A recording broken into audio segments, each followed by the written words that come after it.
हरे कृष्णा। ओम नमो भगवते वासुदेवाय। आप सभी का हार्दिक स्वागत है हमारे चैनल पर। आप सभी को रमा एकादशी की बहुत बहुत शुभकामनाएं। चलिए आज इस वीडियो में आपको रमा एकादशी की कथा सुनाएंगे।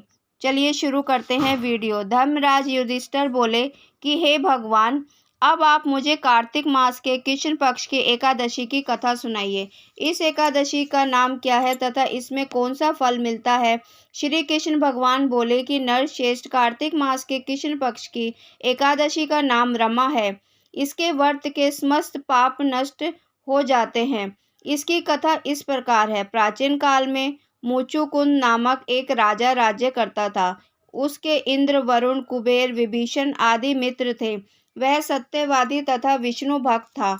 उसके एक उत्तम चंद्रभामा नाम की लड़की उत्पन्न हुई। उसने इस लड़की का विवाह राजा चंद्रसेन के पुत्र शोभन के साथ किया। एक समय जबकि वह अपने ससुराल में थी, एक एकादशी पड़ी। चंद्रभामा ने सोचने लगी कि अब एकादशी समीप आ गई है, परंतु मेरे पति अत्यंत कमजोर है, इसलिए वह यह व्रत नहीं कर सकते।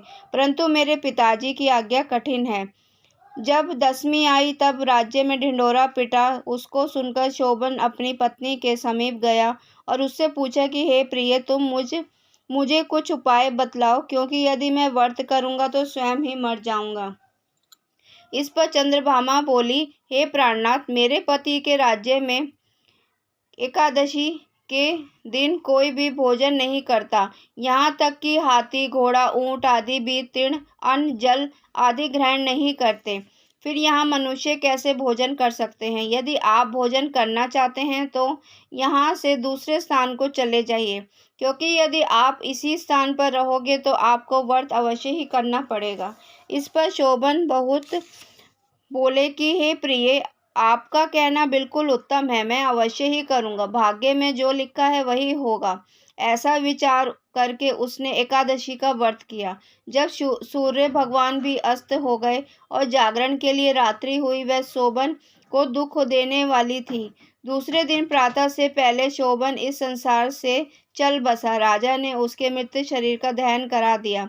चंद्रभामा अपने पति की आज्ञा अनुसार अग्नि में दहन न हुई, परंतु पिता के घर का रहना उत्तम न समझा। रमा एकादशी के व्रत के प्रभाव से उसे मंद्राचल पर्वत पर धन धान्य से युक्त तथा शत्रुओं से रहित एक उत्तम नगर प्राप्त हुआ। एक समय मुचुकुंद नाम में रहने वाले एक सोम शर्मा नाम का ब्राह्मण तीर्थ यात्रा के लिए निकला। उसने घूमते घूमते उसको देखा। वह ब्राह्मण उसको अपने राजा का जमाई जानकर उसके निकट गया। राजा शोभन ब्राह्मण को देखकर आसन से उठ खड़ा हुआ। अपने ससुर तथा स्त्री चंद्रभामा की कुशलता को पूछने लगा। सोम शर्मा ब्राह्मण बोला कि हे राजन, हमारे राजा सकुशल है तथा आपकी पत्नी चंद्रभामा भी कुशल है। अब आप अपना वृत्तांत बताइए। मुझे यह बड़ा आश्चर्य है कि ऐसा विचलित और सुंदर नगर छोड़कर आप यहाँ पर रह रहे हैं। शोभन बोला कि हे ब्राह्मण, यह सब कार्तिक मास के कृष्ण पक्ष की रमा एकादशी के व्रत के प्रभाव से है। इसी से मुझे यह अनुपम नगर प्राप्त हुआ है, परंतु यह अध्रुव है। इस पर ब्राह्मण बोला कि हे राजन, यह अध्रुव क्यों है और ध्रुव किस प्रकार हो सकता है। आप मुझे बतलाइए पर किस प्रकार इसको हम सही कर सकते हैं। मैं आपके कहे अनुसार ही करूँगा, आप इसमें किंचित मात्र भी झूठ ना समझे।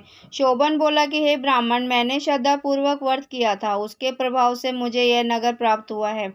इस वृत्तांत को राजा मुचुकुंद की पुत्री चंद्रभामा से कहोगे तो वह इसको ध्रुव बना सकती है। ब्राह्मण ने वहां जाकर चंद्रभामा से समस्त वृत्तांत कहा। इस पर राजकन्या चंद्रभामा बोली कि हे ब्राह्मण, आप मुझे इस नगर ले चलिए, मैं अपने पति को देखना चाहती हूँ। मैं अपने व्रत के प्रभाव से उस नगर को ध्रुव बना लूंगी। चंद्रभामा के वचनों को सुनकर वह सोम शर्मा ब्राह्मण उसको मंदराचल पर्वत के पास वामदेव के आश्रम को ले गया। वामदेव ने उसकी कथा को सुनकर चंद्रभामा का मंत्रों से अभिषेक किया। चंद्रभामा मंत्रों तथा व्रत के प्रभाव से दिव्य देह धारण करके पति के पास चली गई। शोभन ने अपनी स्त्री चंद्रभामा को देखकर प्रसन्नतापूर्वक अपने वाम अंग में बिठाया। चंद्रभामा बोली कि हे प्राणनाथ, अब आप मेरे पुण्य को समझिए। जब मैं अपने पिता के गृह में 8 साल की थी, तब ही से मैं यथाविधि एकादशी का व्रत करने लगी हूँ।